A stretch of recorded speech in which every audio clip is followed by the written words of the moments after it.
بھائیو اپنے نبی کی نقل اتار، اللہ پاس کر دے گا۔ اس نے ایک چنا ہے جس کو حبیب بنایا ہے، 10,000 سال کا پروسیس ہوا اور اس میں سے محمد مصطفیٰ صلی اللہ علیہ وسلم کی ہستی کو وجود ملا۔ آپ کو آنے میں اتنا زمانہ چاہیے تھا کہ اعلیٰ سے اعلیٰ چیز کے بننے میں دیر لگتی ہے، تو کائنات 10,000 سال گھومی اور تب جا کر میرے حبیب مصطفیٰ صلی اللہ تعالی علیہ وسلم کو اللہ تعالیٰ نے وجود بخشا۔ سب سے عالی نسب، سب سے عالی خاندان، سب سے عالی صفات۔ اب اللہ کے خزانوں سے لینے کا راستہ پاؤنڈ نہیں، ڈالر نہیں ہے، تجارت نہیں ہے، اللہ سے لینے کا راستہ میرے نبی کا طریقہ ہے۔ تجارت میں ہو، زراعت میں ہو، جاب میں ہو، کھیتی باڑی میں ہو، میرے نبی کا طریقہ ایک مسجد کا ہے، نماز، 5 وقت کی نماز۔ یہ میرے نبی کی آنکھوں کی ٹھنڈک ہے۔ 5 وقت کی نماز اس امت کی شان پہچان ہے، اور اللہ تعالیٰ نے پہلی امتوں پر اتنی بڑی مشقت ڈالی کہ ان کی نماز مسجد کے علاوہ کہیں نہیں ہوتی تھی، مسجد میں ہی ہوتی تھی۔ ہمارے لیے کتنی آسانی کر دی، جاب میں ہے، مصلی بچھا نماز پڑھ، چلو مصلی بھی کوئی نہیں، زمین دیکھ، اس پر کوئی گندگی تو کوئی نہیں ہے، بس زمین بھی تیرے لیے پاک ہے، چل نماز پڑھ۔ اور آسانی کر دی، پانی کوئی نہیں ہے، کوئی بات نہیں، مٹی میں ہاتھ مار، منہ پہ مل، پھر ایک ہاتھ مار، یوں کر، چل نماز پڑھ، میں تیری قبول کروں گا۔ یہ کسی امت کے ساتھ یہ نہیں ہوا، انہیں وضو ہی کرنا تھا چاہے پانی 50 میل پر موجود ہو، اور ہمارے لیے پانی کوئی نہیں ہے، چلو تیمم، مٹی میں ہاتھ ہمارا یوں کیا، پھر ہاتھ ہمارا ایک یوں کیا، ایک یوں کیا، چل بھائی اللہ اکبر قبول۔ عمار بن یاسر رضی اللہ تعالیٰ عنہ سفر میں تھے، ان کو نہانے کی ضرورت ہو گئی، نائٹ فال ہو گیا، تو انہوں نے سوچا کہ ویسے تو آدمی کو وضو کی ضرورت ہوتی ہے تو خالی منہ پہ ہاتھ مارا اور یوں کونیوں تک، لیکن مجھے تو غسل کی ضرورت ہے، تو خالی اس سے تو کافی نہیں ہوگا۔ تو انہوں نے کپڑے اتارے، اکیلے تھے، ریت کے اوپر کبھی یوں لیٹے، کبھی یوں لیٹے، کبھی یوں لیٹے، 3-4 دفعہ یوں اور یوں رول ہوتے ہوتے پھر انہوں نے نماز پڑھی۔ آئے اللہ کے نبی کی بارگاہ میں، یا رسول اللہ مجھے رات کو نہانے کی ضرورت پڑ گئی، تو میں نے کہا وضو کے لیے تو خالی یہ 2 دفعہ کرنا کافی ہے، تو یہ تو نہانا تھا، تو میں تو ریت میں خوب رول ہوتا رہا۔ میرے نبی نے انما یکفیک ضربتان، ارے سیدھے بندے عمار، اس کے لیے بھی اتنا ہی کافی تھا کہ تو یوں کرتا اور یوں کرتا اور تو پاک ہو جاتا۔ اللہ نے اس نبی کے طفیل، اس محبوب مصطفیٰ صلی اللہ علیہ وسلم کے طفیل، اللہ نے کیا کیا سہولتیں اور آسانیاں ہمیں عطا فرمائیں۔ پھر نماز 4 کی 2 رکعت کر دی کہ بھئی تم مسافر ہو 2 پڑھو، روزے میں سفر میں روزہ معاف کر دیا، بعد میں رکھ لینا، بعد میں رکھ لینا، قضا کرنے کو حکم، بالکل چھوڑنے کا نہیں۔ اور کہا کہ بھائی مریض ہو چھوڑ دو، مسافر ہو چھوڑ دو، اور نماز 2 رکعت کر دو، سنتیں چھوڑ دو۔ ابن عمر رضی اللہ تعالیٰ عنہ بیٹھے تھے تو انہوں نے 2 رکعت پڑھ کے بیٹھ گئے، تو ان کے خادم نے کہا سنتیں نفل نہیں پڑھو گے؟ کہا اگر پڑھنا تو 4 فرض پڑھتا میں، میرے اللہ نے معافی دے دی تو میں کیوں پڑھوں؟ میرے نبی نے سفر میں سنتیں نہیں پڑھی کبھی، اپنی امت کو سہولت دینے، فجر کی سنتیں 2 پڑھتے تھے، اس کے علاوہ سنتیں نہیں پڑھی تاکہ میری امت کو سہولت ہو، آسانی ہو۔ ایک دفعہ بارش ہو رہی تھی اور کوئی جگہ نہیں تھی نماز پڑھنے کے لیے، تو آپ نے اپنی اونٹنی کو آگے کیا اور اس پر بیٹھ گئے، بیٹھے ہی تھے، پیچھے صحابہ نے اونٹنیوں پر ہی صفیں بنائیں، اور یہ نماز اونٹنی پہ بیٹھ کر ادا کی گئی بارش کے اندر۔ نماز اونٹنی کے اوپر نماز بھی ہو گئی، رکوع بھی ہو گیا، سجدہ بھی ہو گیا، سلام بھی ہو گیا۔ پہلی امتوں کے لیے نہیں تھا، سجدہ ہی کرنا پڑے گا۔ یہ اللہ کے محبوب مصطفیٰ صلی اللہ تعالی علیہ وسلم کی طفیل، میرے اللہ نے ہم پہ فضل و احسان کیا، تو میرے نبی کی زندگی میں عبادات میں نماز سب سے اعلیٰ نظر آتی ہے، سب سے نمایاں نظر آتی ہے۔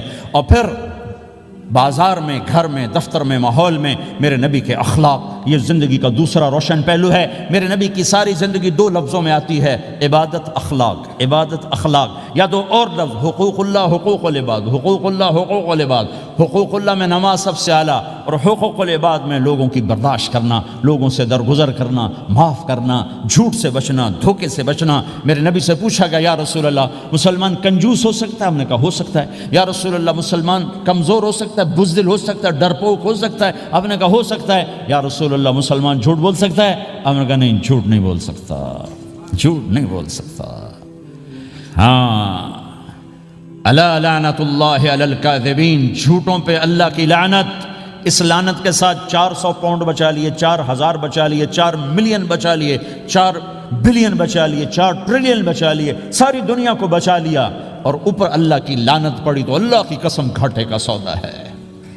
اور سچے ہو گئے، سچ بولا، یہ میں 100 پاؤنڈ کماتا ہوں، لے لو جو لینا ہے اس میں سے، یہ میں 1000 پاؤنڈ کماتا ہوں، لے لو جو لینا ہے، یہ میں 50,000 پاؤنڈ کماتا ہوں، لے لو جو لینا ہے، کہ مسلمان کی زبان سے جھوٹ نہیں نکلتا، سچ ہی بولتا ہے۔ آپ تشریف لے جا رہے ہیں، ایک آواز ہے یا رسول اللہ، آپ نے یوں دیکھا کوئی نظر نہیں آیا، پھر آواز ہے یا رسول اللہ، تو آپ نے دیکھا کہ ہرنی ڈیر چھوٹی وہ کھڑی ہوئی رسی میں بندھی، تو آپ نے کہا کیا ہوا؟ کہا جی آپ کا صحابی مجھے پکڑ کے لایا ہے، میرے چھوٹے چھوٹے بچے بھوک سے رو رہے ہوں گے، آپ مجھے چھوڑ دیں، میں بچوں کو دودھ پلا کے واپس آ جاتا، مجھے پتا ہے میرے اللہ کی تقدیر میرے بارے میں کیا ہے۔ تو آپ نے کہا اگر تو واپس نہ آئی تو پھر؟ تو اس نے کہا مجھے اللہ جہنم میں ڈال دے۔ آپ نے اس کی رسی کھول دی، خود وہیں بیٹھ گئے، اس نے دوڑ لگائی اور پہاڑوں میں گم ہو گئے۔ تھوڑی دیر کے بعد وہ دوڑتی ہوئی آئی اور آ کے سر یا رسول اللہ میں حاضر ہو گیا، تو آپ نے اس کو باندھ کے وہیں آپ بیٹھ گئے نہیں۔ دیر کے بعد وہ صحابی آئے جنہوں نے اس کو شکار کیا تھا، پکڑا تھا، تو کہنے لگے، ان کا یا رسول اللہ آپ یہاں کیسے؟ کہا میں ایک درخواست لے کر آیا ہوں۔ کہا کیا؟ کہ یہ ہرنی مجھے ہدیہ کر دو۔ کہا یا رسول اللہ سب کچھ آپ کا ہے، کہنے بس یہ ہدیہ کر دو۔ کہا یا رسول اللہ حاضر۔ تو آپ نے اس کو لے کر رسی اس کی گردن سے نکالی، کہ جا بچی اپنے بچوں کے پاس جا کے خوشی منا، سچ نجات دیتا ہے اور جھوٹ ہلاک کرتا ہے۔ ایک ہرنی جان کی بازی کھیل گئی سچ بولنے کے لیے، تم چند پونڈوں پہ جھوٹ بولتے ہو، ایمان کو برباد کر کے رکھ دیتے ہو۔ مسلمان جھوٹ نہیں بولتا، مسلمان دھوکہ نہیں دیتا، مسلمان کی زبان سے سخت بول نہیں نکلتا، کسی کو بے عزت نہیں کرتا، کسی کو کی بے اکرامی نہیں کرتا، کسی کا دل نہیں توڑتا، کسی کو ذلیل نہیں کرتا، خود سہتا ہے، اوروں کو خوشیاں دیتا ہے، خود دکھ سہتا ہے، اوروں کو راحت دیتا ہے، خود تکلیف سہتا ہے۔ یہ میرے نبی کے اخلاق ہیں، یہ میرے نبی کی زندگی ہے، اور یہ اسلام کا سب سے بڑا چیپٹر ہے اور سب سے مشکل چیپٹر ہے۔ جب میرے نبی نے لمبی نمازیں پڑھی تو اللہ نے روک دیا کہ میرے حبیب ما انزلنا علیک القرآن لتشقى، اتنی لمبی نماز نہ پڑھ کے تو تھک جائے۔ میرے نبی نے تبلیغ میں زور دکھایا تو اللہ نے روک دیا، فلتذهب نفسك علیہم حسرات، میرے نبی اتنا غم نہ کر کے آپ خود ہی آہیں بھرتے بھرتے آپ مر جائیں۔ میرے نبی نے مال سارا خرچ کیا، اللہ نے اس سے بھی روک دیا، ولا تبسطها كل البسط فتقعد ملوما محسورا، اتنا خرچ نہ کریں کہ آپ خود پھر دکھی ہو کے بیٹھ جائیں۔ خرچ کرنا بہت بڑا عمل، تبلیغ سب سے سارے عملوں کا سردار عمل، تبلیغ سے بڑا کوئی کام ہوتا تو اللہ نبیوں کو دیتا، اگر تبلیغ سے بڑھ کر کوئی کام ہوتا تو اللہ نبیوں کو دیتا، گشت سے بڑھ کر کوئی محنت ہوتی تو اللہ نبیوں کو دیتا۔ 950 سال نوح علیہ السلام گشتی کر رہے ہیں، اور اللہ کی مان لو، اتنا عظیم عمل کا میرے نبی درمیانہ نماز سب سے بڑی عبادت، میرے نبی درمیانہ کام، لیکن جب میرے نبی نے اخلاق اچھے کیے، دشمن کو معاف کرنا۔ لیکن ایک آدمی آپ سوئے ہوئے تھے، آپ کی تلوار لٹکی تھی، ایک آدمی آیا، اس نے آپ کی تلوار اتاری اور یوں ہماری پسلی میں، آپ اٹھ کے بیٹھ گئے۔ اب وہ قتل کے ارادے کے لیے آ چکا ہے اور تلوار یہاں ہے، کہتا من یمنعک منی، اب بول تمہیں کون بچائے گا؟ تو آپ نے مسکراتے ہوئے کہا اللہ، تو اس کے ہاتھ سے تلوار گر پڑی، تو آپ نے اٹھا لی، آپ نے یوں سیدھی کی، اب تو بچا، تجھے کون بچائے گا؟ وہ کہنے لگا مجھے تو ہی بچائے گا، وہ تو اللہ کو جانتا نہیں تھا، کہا بابا مجھے تو ہی بچائے گا۔ تو آپ کہتے ہیں اس کا سر اڑا دو، یہ نبی کو قتل کرنے آیا ہے۔ میرے نبی نے فرمایا کلمہ پڑھتے ہو؟ کہا نہیں پڑھتا۔ کہا جاؤ معاف کیا۔ یہ میرے نبی کے اخلاق ہیں۔ 20 سال جنہوں نے قتل کے منصوبے مکہ والے، جب آپ مکہ میں فاتحانہ داخل ہوئے، ابو سفیان سب سے زیادہ آپ کو دکھ پہنچانے والوں میں پیش، تو آپ نے ابو سفیان کو عزت دی۔ جو ابو سفیان کے گھر میں داخل ہوگا اس کو کچھ نہیں کہا جائے گا۔ آپ تو ابو سفیان کو بلا کے سولی پہ لٹکاتے، اور آپ کہہ رہے ہیں جو ابو سفیان کے گھر میں جائے گا اسے کچھ نہیں کہا جائے گا، جو بیت اللہ میں ہوگا اسے کچھ نہیں کہا جائے گا۔ سارا مکہ سامنے، آپ یوں بیت اللہ کا دروازے پر یوں دونوں ہاتھ ایسے ٹکا کے کھڑے تھے۔ پھر آپ نے کہا میں کیا کروں گا اب تمہارے ساتھ؟ تو سہیل بن عمر نے کہا آپ کریم ہیں، کریم کے بیٹے ہیں، تو آپ نے کہا جاؤ میں نے معاف کیا۔ یہ اخلاق آج مٹ چکے ہیں، مردوں سے، عورتوں سے، علم والوں سے، خانقاہ والوں سے، تبلیغ والوں سے، سب زیرو ہوئے پڑے ہیں۔ جب تک یہ اخلاق زندہ نہیں ہوتے اسلامی زندگی قائم نہیں ہو سکتی، اسلامی معاشرت قائم نہیں ہو سکتی، اور دین دو چیزوں سے آگے پھیلتا ہے، ایک دعوت اور ایک اخلاق۔ دعوت اور اخلاق، دعوت اور اخلاق۔ دعوت نہیں ہوگی تو اخلاق وہیں پڑے رہ جائیں گے، اخلاق نہیں ہوں گے تو دعوت کوئی قبول نہیں کرے گا۔ میرے نبی نے کتنے معجزے دکھائے مکے میں، نہیں کلمہ پڑھا۔ بدر میں ان کے 70 مارے گئے، فرشتوں کو دیکھا، جبریل کے گھوڑے کی آواز سنی، کلمہ نہیں پڑھا۔ خندق میں شکست ہوئی، کلمہ نہیں پڑھا۔ پانی نکلتے دیکھا، انگلیوں سے کلمہ نہیں پڑھا۔ ایک بکرے کا ایک بازو پکایا، ایک بازو بکرے کا، ایک اگلا جو بازو ہوتا، اور 40 آدمیوں نے کھانا کھایا اور ایک بوٹی کم نہیں ہوئی، ایک بوٹی کم نہیں ہوئی، کلمہ نہیں پڑھا۔ لیکن جب میرے نبی نے کہا جاؤ معاف کیا تو سارے ہی کلمہ پڑھ گئے کہ واقعہ یہ اخلاق نبی کے ہو سکتے۔ حنین کی جنگ میں جب بھاگے لوگ، شکست ہوئی، تو ایک صحابی کا بھاگتے ہوئے پاؤں ہمارے نبی کا پاؤں پر آیا، اور جوتا سخت تھا، تو آپ نے کہا اوجعتنی، اور آپ کے ہاتھ میں چھڑی تھی، آپ نے اس کو یوں ماری، کہا اوجعتنی، ارے تو نے مجھے کتنا زیادہ درد پہنچایا، دکھ پہنچایا۔ وہ بیچارے پگھل کے رہ گئے اور پریشان ہو گئے، اور فرماتے ہیں سارا دن میں پریشان، ساری رات پریشان کہ اللہ کے نبی کو میں نے تکلیف پہنچائی، اب میرا کیا بنے گا۔ اگلا دن ہوا تو اعلان ہو رہا تھا، بھائی جس کا پاؤں نبی کے پاؤں پہ آیا تھا اس کو اللہ کے نبی بلا رہے ہیں۔ تو صحابی کہنے لگے میں نے سمجھا بس اب میری تو دنیا بھی گئی اور آخرت بھی گئی، اب میرے اوپر کیس بنے گا اور مجھے ڈانٹ ڈپٹ بھی ہوگی، میرا کتنا بڑا گھاٹا نقصان ہوگا۔ یہ حاضر ہوئے ڈرتے ڈرتے، تو آپ نے فرمایا میرے بھائی کل میں نے تمہیں چھڑی ماری تھی، وہ مجھے معاف کر دینا، اور یہ 80 اونٹ تمہیں ہدیہ دیتا ہوں، 80 کیملز یعنی 80 پراڈو، 80 رینج روور کا یہ میری طرف سے تمہیں ہدیہ ہے۔ وہ حیران پریشان، یہ میرے نبی کے اخلاق ہیں، یہ میرے نبی کے اخلاق ہیں۔ کانٹے بچھانے والی نے 4 دن آنا چھوڑ دیا، بیمار ہو گئی تھی، تو آپ نے کیا بات ہے، وہ ہمارے راستے میں اب کانٹے کوئی نہیں ہیں، کہا جی وہ بیمار پڑی ہے جو کانٹے بچھاتے تھے۔ تو آپ اس کے گھر چلے گئے، ماں جی خیریت تو ہے، آپ ٹھیک تو ہیں؟ کہا بیٹا مجھے کلمہ پڑھا دے، بس تیرے اخلاق نے مجھے فتح کر لیا ہے۔ میرے بھائیوں یہ چیپٹر بھول چکے ہیں، بھول چکے ہیں، بھول چکے ہیں۔ جب تک یہ چیپٹر زندہ نہیں ہوگا زندگی اسلامی نہیں بنے گی، معاشرہ اسلامی نہیں بنے گا، اور آگے قوموں کے لیے اسلام کا دروازہ نہیں کھلے گا۔ ہمیں معاف کرنا آتا ہو، ہمیں گالی دینے والے کو دعا دینا آتا ہو، غیبت کرنے والے کی تعریف آتی ہو، اور غیبت کرنے سے، غیبت سننے سے اپنے آپ کو ایسے بچاؤ جیسے زہر سے بچاتے ہو، اسے آگ سے بچاتے ہو۔ ایک دوسرے کو نفرت کا بول نہ بولو، ورنہ ساری زندگی تباہ و برباد ہو جائے گی۔ میرے رب کی قسم، میرے نبی نے کہا ایک زبان کا بول انسان بولتا ہے اور جہنم کی گہرائیوں میں گر جاتا ہے، اور ایک زبان کا بول انسان بولتا ہے اور جنت کے درجات پر چڑھ جاتا ہے۔ یہ زبان بہت طاقتور چیز ہے، میں ہر بیان میں اس کو دہرا رہا ہوں کہ جتنا یہ عمل ختم ہو چکا ہے اتنا کوئی عمل بھی نہیں ختم ہوا ہے۔ اور ایک صحابی ابو دجانہ، کون ابو دجانہ؟ السابقون الاولون من المہاجرین والانصار، اس میں پہلی صف کے صحابہ۔ کون ابو دجانہ؟ جب آپ حج پر گئے تو اپنی جگہ مدینے کا امیر ابو دجانہ کو بنایا۔ ابو دجانہ حج میں شریک نہیں ہوئے کہ آپ نے اپنی جگہ ان کو اپنا نائب بنا کے وہاں کھڑا فرمایا، ابو دجانہ میری جگہ پر مدینے کا امیر ہے، یہ وہ ابو دجانہ ہیں۔ کون ابو دجانہ؟ جو جنگ بدر سے لے کر آخری حج تک ہر سفر میں شریک ہیں، ہر سفر میں شریک ہیں۔ ان کی ایک بات میں بتانا چاہتا ہوں، پہلے تھوڑی سی ان کی ہسٹری بتانا چاہتا ہوں۔ کون ابو دجانہ؟ احد کی جنگ میں آپ نے تلوار اٹھائی، کہا اس تلوار کو کون لے گا؟ کئی صحابہ کھڑے ہو گئے۔ آپ نے کہا اس تلوار کا حق کون ادا کرے گا؟ سارے بیٹھ گئے، 3 آدمی کھڑے رہے، ایک زبیر بن عوام، ایک عمر بن خطاب، ایک ابو دجانہ۔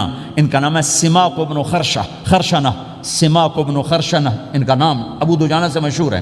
تو آپ نے تلوار نہ عمر کو دی، نہ زبیر کو دی، ابو دجانہ کو دی تھی۔ تو عمر رضی اللہ عنہ نے تو محسوس نہیں کیا، حضرت زبیر نے محسوس کیا کہ اس کو کیوں دی، مجھے کیوں نہیں دی؟ میں مہاجرین میں سے ہوں، میں پھوپھی کا بیٹا ہوں، میں اس سے دلیری میں کم نہیں ہوں۔ بلکہ حضرت زبیر کی دلیری کی تو دھک تھی، جدھر سلوار چلتی تھی کاٹتی چلی جاتی تھی، کہنے لگا میں دیکھوں گا یہ کیا کرتا ہے، تو ابو دجانہ کے پیچھے پیچھے زبیر ہو لیے، تو ابو دجانہ نے جو حملہ کیا تو 3000 کا لشکر تھا، اس کو چیر کے پار نکل کے، پورے لشکر کو کاٹ کے پار نکل کے، اور آگے عورتیں کھڑی تھیں جو مکے کے لشکر کو تیار کر رہی تھیں، نحن بنات طارقی نمشی علی النمارقی مشی القتل بوارقی المسک فی المخالقی المسک فی المفارقی والدر فی المخالقی ان تقبلوا نعانقی وتدبروا نفارقی فراق غیر وامقی، یہ گانا گا رہی تھیں اور ان کو تیار کر رہی تھیں۔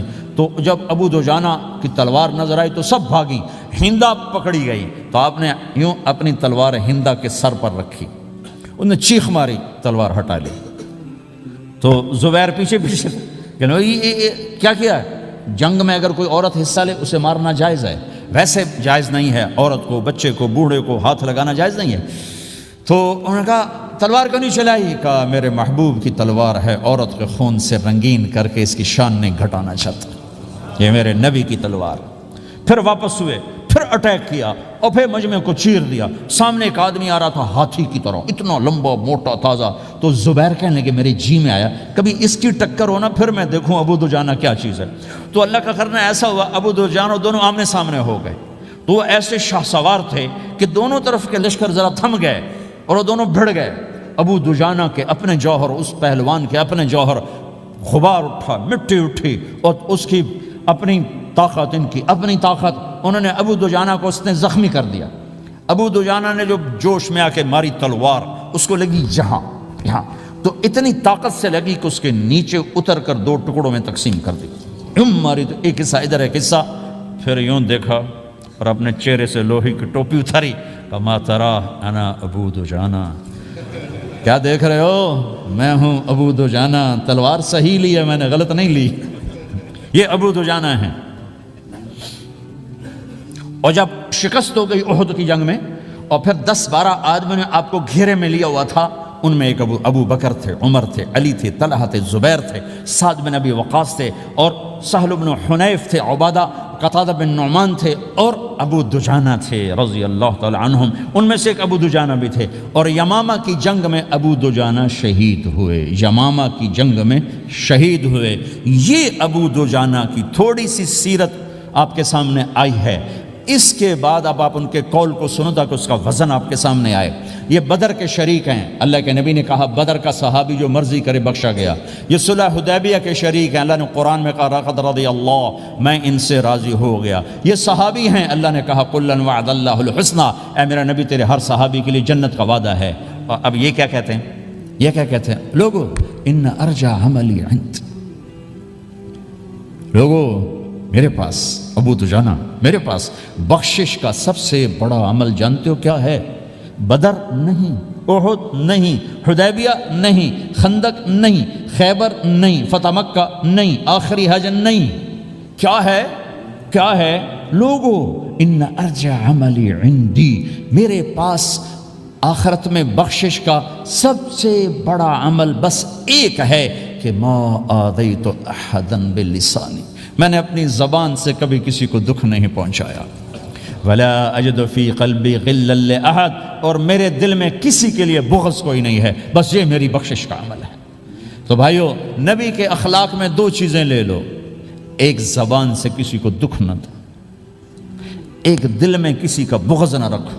اللہ کی قسم بغیر حساب کتاب کے جنت میں جاؤ گے۔ بڑے بڑے جنید بغدادی اور بڑے بڑے معرفت والے تمہیں دیکھتے رہ جائیں گے، تمہاری رفتار اتنی تیز ہوگی کہ تمہیں وہی پکڑ سکے گا جس کا یہ 2 عمل تم سے زیادہ اچھا ہوگا۔ جس روڈ پہ رش ہوتا آپ وہاں سے گاڑی ہٹا لیتے ہو، ادھر نہیں جانا، ادھر رش ہے، وہ سائن وغیرہ آپ کو آ جاتے ہیں کہ ادھر بلاک ہے، ادھر نہیں جانا، ادھر جانا ہے۔ تو جہاں روڈ پہ رش ہوتا ہے تو قیمتی سے قیمتی گاڑی کی رفتار بھی آہستہ ہو جاتی ہے، اور جہاں روڈ خالی ہوتا ہے تو پرانی گاڑی بھی بھاگے جا رہی ہوتی ہے۔ ہمارے یہاں پرانی گاڑی ہوتی ہے نا، پرانی بسوں کے پیچھے لکھا ہوتا ہے نہ انجن کی خوبی نہ ڈرائیور کا کمال، خدا کے سہارے چلی جا رہی ہے۔ اور جس کے پاس ایسی گاڑی ہو، نہ انجن کی خوبی نہ ڈرائیور کا کمال، تو اگر اس کو روڈ خالی مل جائے تو وہ تو مرسڈیز والے سے پہلے پہنچے گا۔ رینج روور والے سے پہلے پہنچے گا، بینٹلی والے سے پہلے پہنچے گا، رولز رائس والے سے پہلے پہنچے گا، جو وہ تو پھنسی کھڑی اور اس کا روڈ ہی خالی ہے۔